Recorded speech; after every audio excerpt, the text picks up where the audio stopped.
Grabe at Rafa, napakabilis nga naman talaga ng panahon. Disyembre na pala ngayon at patapos na rin ang ating semestre.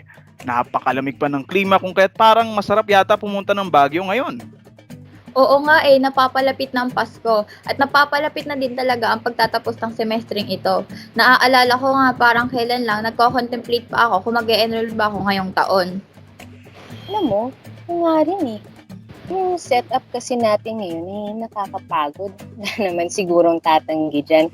Tila wala pa kasing assurance kung kailan tayo babalik sa normal. Agree ako sa sinabi mo, Ish. Napakahirap talaga ng buhay natin ngayon, ngunit naniniwala ako na malalagpasan rin natin ito. Gaya nga ngayon na nandito na tayo sa proseso ng paggawa ng ating huling assessment. Samantala, ngayon nga'y iniimbitahan natin ang ating mga kapwa Tamaraws para sa ating podcast na pinamagatang We Kultural ng Tamaraw. Magandang araw po sa ating lahat. Ako po si Joseph Dalangin, ng isa sa mga punong abala ng podcast na ito. Ako naman si Ashley Anala. At ako naman si Rafaela Quizon, kasama ang mga kaibigan nating sina LJ Cortez, Sofia De Castro, Gail Digma, Tony Fernandez at Camille Flores. Tara't samahan nyo kaming lakbayin ang estado ng wika at kulturang regional sa kontemporaryong Pilipinas.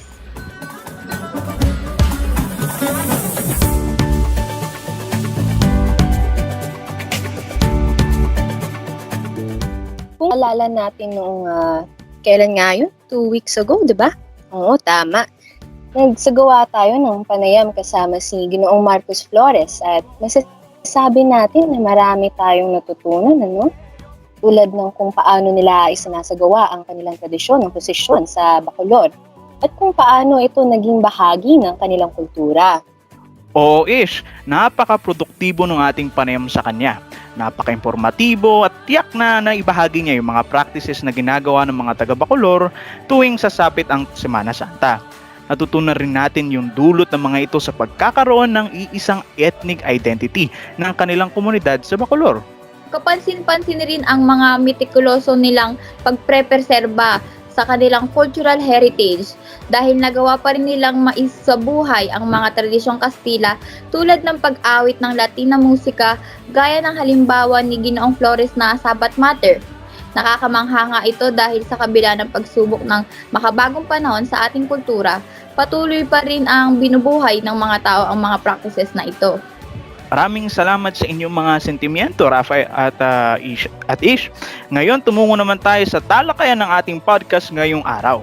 Inaanyayahan ko ang aking mga kaibigan na sagutin ang mga tanong na pumapaloob sa ating paksa. Para sa ating unang katanungan, sa inyong palagay, ano nga ba ang kahulugan ng wika at kultura? Magandang araw. Ako si LJ, isa mga kaibigan nila Ish at Joseph at Rafa. Para sa akin, ang wika ay ang araw-araw na ginagamit natin upang makipag-ugnayan, makipag-usap, at makipagtalastasan sa iba. Sa tingin ko, ito rin yung mga lengguwaheng sinasalita ng isang tao, maging English man ito, Tagalog, Korean, Hapon, o di kaya Chinese. Sa konsepto, sa kultura naman, ang kultura naman para sa akin ay ang mga paniniwala, mga kagawian ng isang tao na naipasa mula sa iba't ibang henerasyon. Kasi naniniwala ako na ang kultura at wika ay isa lamang o magkasama. Maraming salamat sa inyong kasagutan, Lori, no? Totoo. Ang wika at kultura ay magkasama, no? Hindi yan mayaalis. Ang kultura hindi mabubuo kung wala ang wika ng mga tao. Hindi mo mabubuo ang isang kultura kung hindi ka makikisalamuha, hindi ka makikipagtalastasan, hindi ka makikisama sa iyong komunidad upang makabuo ng mga tinatawag natin na practices o yung mga pagsasanay o karunungan. Hindi rin mabubuo yung wika kung wala yung kultura na mag-iimpluwensya doon sa mismong wika. Kaya nga nabuo yung mga regional na wika natin dito sa bansa dahil nagkaroon ng iba't ibang mga kultura. Yun lamang po sa aking karagdagang impormasyon. Ibibigay ko na po yung mikropono kay Binibining Rafa. At dahil nga nanggaling tayo sa iba't ibang lugar, sa inyong palagay, paano nahulma ng probinsya o syudad na iyong kinabibilangan ang wika at kultura na kasalukuyan mong ginagawa? Ako kasi, galing akong Pampanga.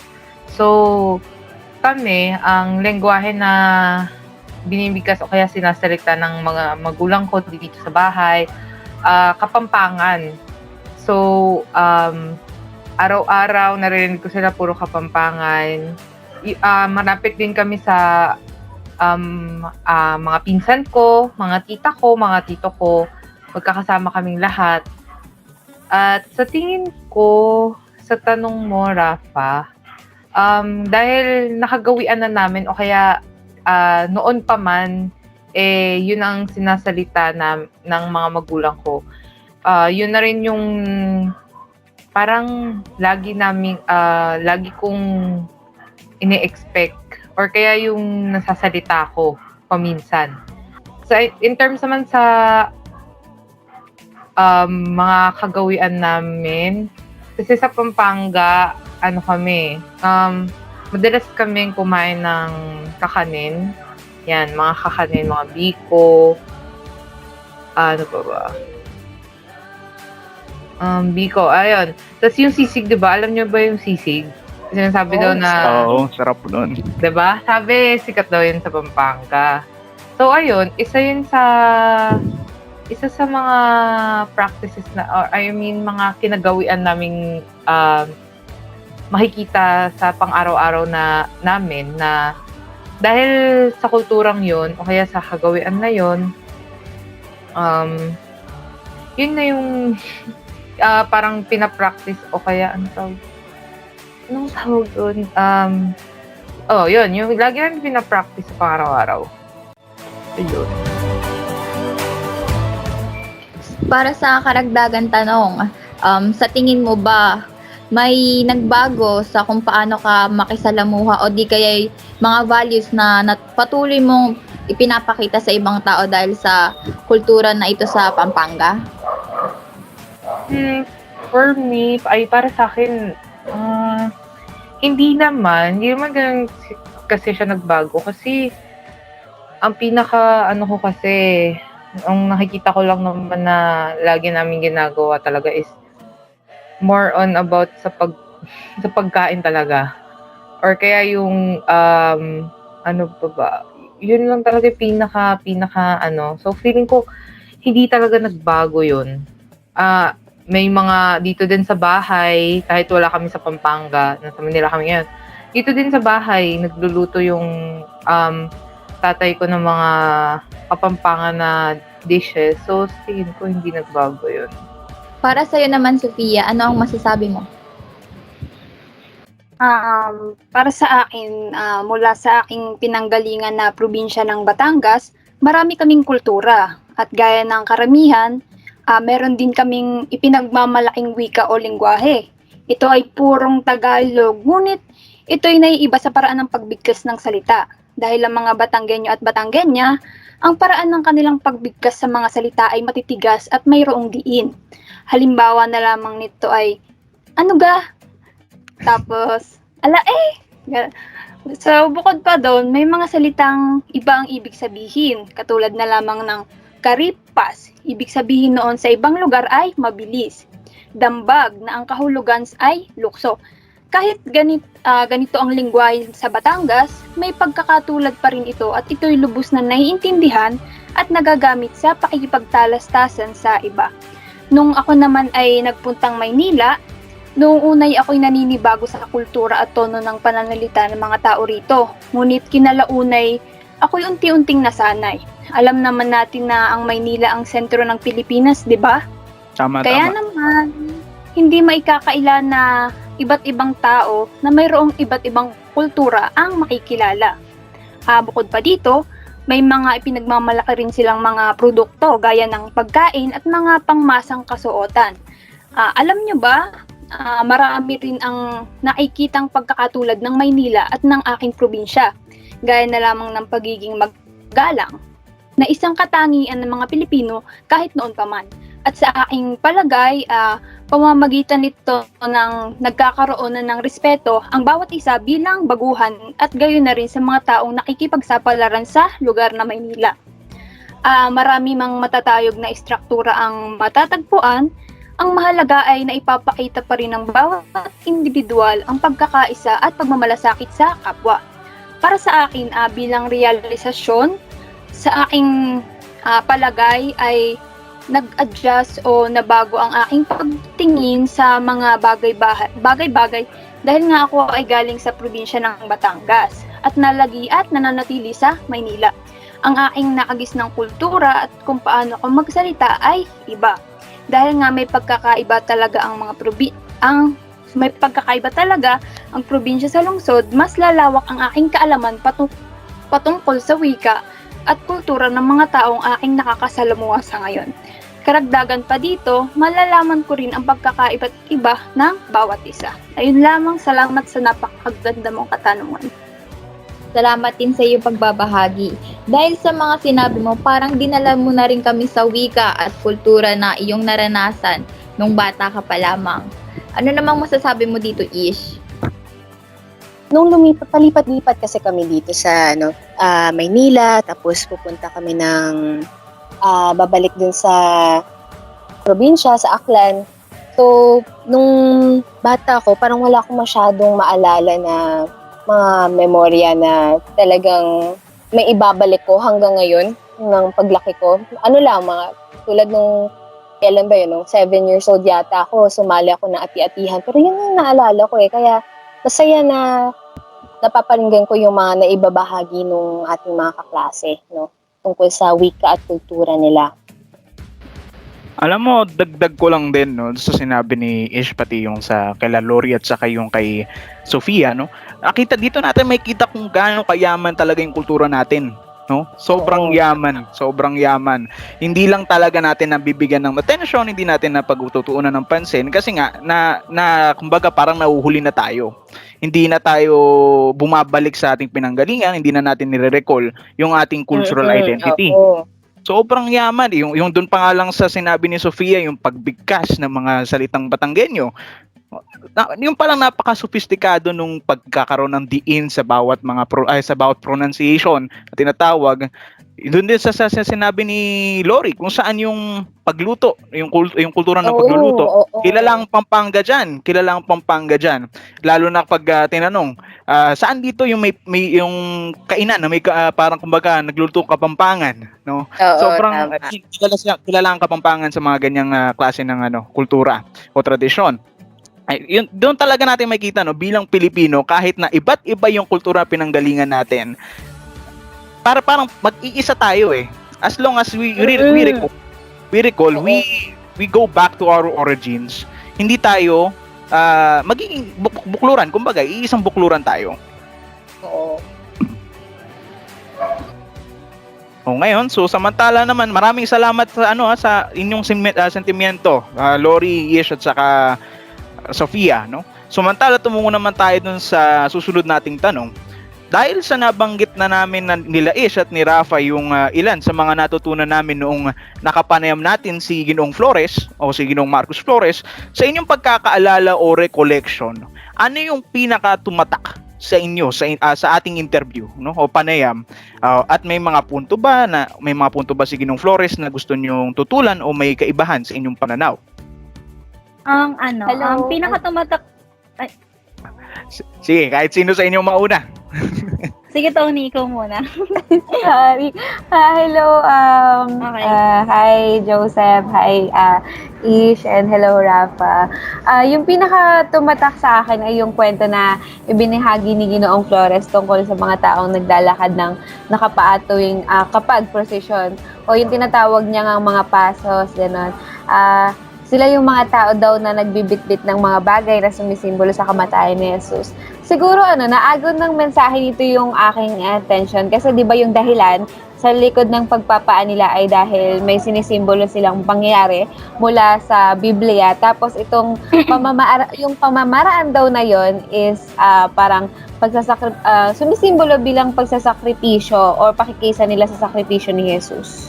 Parang ganun. So, yun yung pinakatumatak sa akin kasi parang relatable siya. Hindi lang sa relihiyon kasi kung iisipin mo sa pag-aaral ng wika at kultura, may mga isinasakripisyo rin tayo. Kaya nga may mga nakalimutan o may mga lengguwahe o tradisyon tayo na isinasantabi.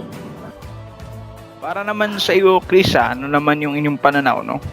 Ukol sa ating Yung sa interview akin kamakailan. naman, yung pinakatumatak naman sa akin ay yung kung paano nila isinasagawa yung prosesyon nila sa Bacolor, Pampanga, kung saan yung mga prominenteng pamilya sa lugar ay pinapakita yung iba't ibang imahe o rebulto ng mga santo o ni Jesus. Isa din yung sa tumatak sa akin na ginagawa nilang tradisyon ay yung ipinapasa nila sa miyembro ng pamilya sa murang edad pa lamang yung tradisyon nila upang hindi ito mawala o maglaho sa pagtagal ng panahon. Sa totoo lang ay napakaraming magandang punto yung ipinahiwatig ni Ginoong Flores, kaya wala naman akong nais tutulan. Ako din kasi yung taga-Bataan kung saan marami ring mga kapangpangan dahil ang Bacolor ay medyo malapit sa lugar namin. Masasabi ko lang na ang mga puntong sinabi niya ay talagang mga impormasyon na maaaring maging paraan upang malinawan lang tayo sa kung ano talaga yung kultura nila. Maitanong ko lang din, no, Chris, since nabanggit mo yung nagaling ka sa Bacolor, sa Bataan, may pagkakahintulad ba yung pinapractice doon sa Bacolor, doon sa inyong komunidad naman dito sa Bataan, no? May pagkakahintulad ba sa bagay yung mga cultural, sige. Actually, medyo related siya kasi sa amin meron din kaming festivals, mga ganon. Pero related lang siya dun sa yung parang tradition din namin na nagdadala kami ng mga santo, ganon, mga rebulto. Pero kasi yung talagang sineselebrate namin is may tubig. So parang instead na puro mga instruments, ang ginagamit namin water. Like, basaan talaga. Parang pareho din pala dito sa may tawag dito sa lugar ng San Juan, sa syudad ng San Juan at saka sa ibang mga bayan na may parang kumbaga yung kay Saint John the Baptist o kay San Juan Bautista kung di ako nagkakamali, no. Ayun, no. So sa maraming salamat sa inyo, no, Chris at saka Tony. Sunod naman, itatanong naman ni Ish yung kanyang hinandang tanong para sa atin. Ish? Para naman sa ating panghuli na paksa, mayroon bang mga pagkakataon kung saan napagtanto mo na mayroong pagkakaiba sa wika at kultura na iyong kinalakihan kumpara sa mga ibang tao? Tapos saan o kailan mo ito kadalasang namamasdan o nakikita? Tanungin natin si Binibining Camille. Hello, magandang hapon sa inyo. So, sa akin naman, sa araw-araw na pakikisalamuha sa mga tao, masasabi ko na may pagkakataon na kapansin-pansin yung mga pagkakaiba ng mga nakasanayan namin kumpara sa ibang tao, ganon. Halimbawa na lamang sa pamilya namin, kasi mayroong mga puro ang pagkakapampangan at mayroon naman na nahaluan na ng Tagalog at saka Bicolano. Mapapansin ang pagkakaiba dahil sa paraan ng pananalita at tono pa lamang. Bilang obserbasyon, napansin ko na kapag puro ang pagkakapampangan o laki sila sa Pampanga at Tarlac, tuwing nagsasalita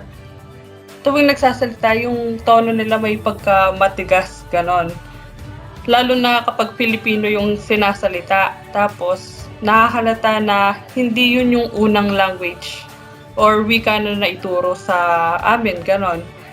Samantalang yung mga pinsan namin, halimbawa, na may halo na sila ng Tagalog at saka Bicolano, mas malumanay silang pakinggan kung ihahambing sa amin na puro yung pagkakapampangan.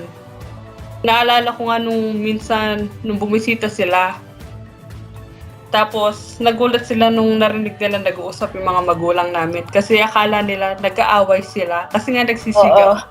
Medyo malakas mag-usap yung mga kapampangan, ganon. Tapos akala nila nag-aaway, nagtanong sila, ba't daw nagsisigawan, ganon.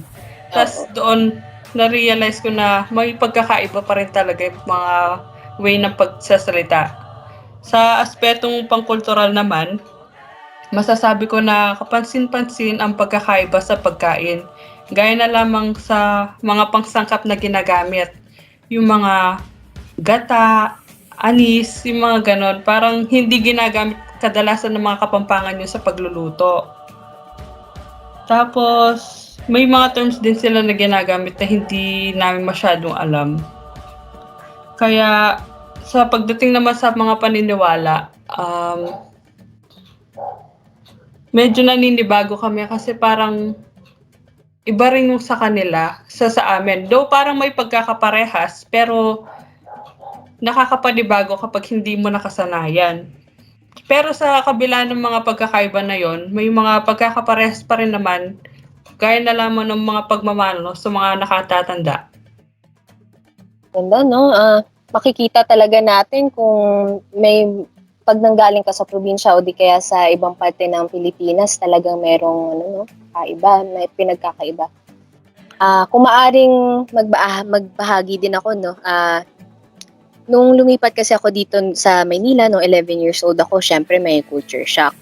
Sa probinsya kasi namin, magiliw at banayad yung pagtrato nila sa akin. Siguro dahil na rin na bata pa ako noon.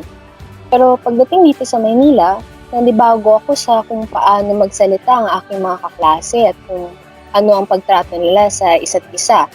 Hindi kaya naman ay yung mga bagay-bagay na kanilang pinag-uusapan ay hindi gaano pamilyar sa akin. Kaya medyo nahirapan akong makipagsabayan. Kaya nung tumagal, syempre kailangan kong makibagay at makisama, no? Dahil doon, ang dami kong natutunan ng mga bagay na hindi pa sa akin na ilalantad noon, tulad ng mga pambatang palabas na, kung alam nyo to, Adventure Time or Amazing World of Gumball. Hindi kasi ako masyado nanonood ng palabas sa Cartoon Network nung nasa probinsya ako eh. Puro laro lang yung alam ko noon, tapos, ayun, hindi din naman ako masyado pinapayagan din kasi manood. So, ayun, ito na rin yung mga panahon na napilitan akong makisama sa paraan na dapat astig ako, dapat mukhang mayaman, ganun. Syempre, alam mo naman nandun yung pressure na dapat mabilong ka, 'di ba? So, nung lumaki ako, doon ko na lang napagtanto na dahil nga sa pagpapalaki rin sa akin ng pamilya ko na dapat daw palakaibigan ako, dapat mabait. Yun yung isa sa mga rason kung bakit medyo mabigat yung pagbabago na kailangan kong maranasan dahil nga dun sa nakasanayan at nakaugalaan ko. So, bukod dun, syempre may mga pagkakataon din na may mga salita akong nagagamit na hindi pala Filipino. Tulad nung pag kailangan nilang mauna, punta kami sa SL, halimbawa, diba? Sabihin ko, ay aapas na lang ako. It means, susunod na lang ako kasi mauna sila. Hindi ko alam na ano pala yun, hindi pa yung Filipino. So, yun.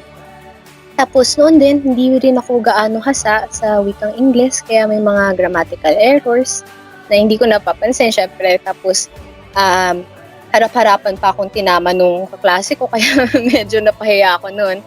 Mga ganung bagay. So, doon ko napansin at naranasan ang pagkakaiba at ng kinalakihan ko sa wika, kinalakihan ko na wika at kultura sa iba kong mga kasama, no? Yun lang naman gusto ko maibahagi. Kung meron pang gusto, ayan, dito kay Tay Seth. Oh.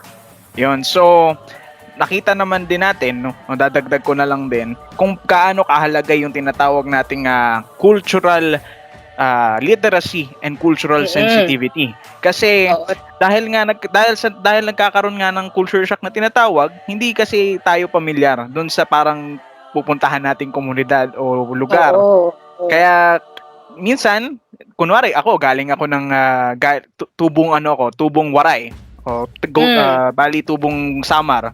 At nagpunta ako ng Maynila, hindi ako maiintindihan ng mga taga Maynila kasi either mga purong Tagalog o mga purong, yung mga purong Cebuano, Ilocano yung mga kasama ko. Iba kasi ang struktura ng wikang Waray. So, yun, sa una pa lang, hindi din naman kinakailangan na aralin mo mismo yung kultura ng Tagalog kasi kinakailangan mo lang naman ipamiliarize mo yung sarili mo doon sa mismong kultura ng pupuntahan mo para at least hindi ka ignorante o hindi ka parang balisa kung sa idea ng mga sinasabi nila. Kasi mamaya niloloko ka na doon sa Maynila imbis ng ang hinihingi mong direction papuntang Intramuros, niligaw ka, pinunta ka ng Muntinlupa.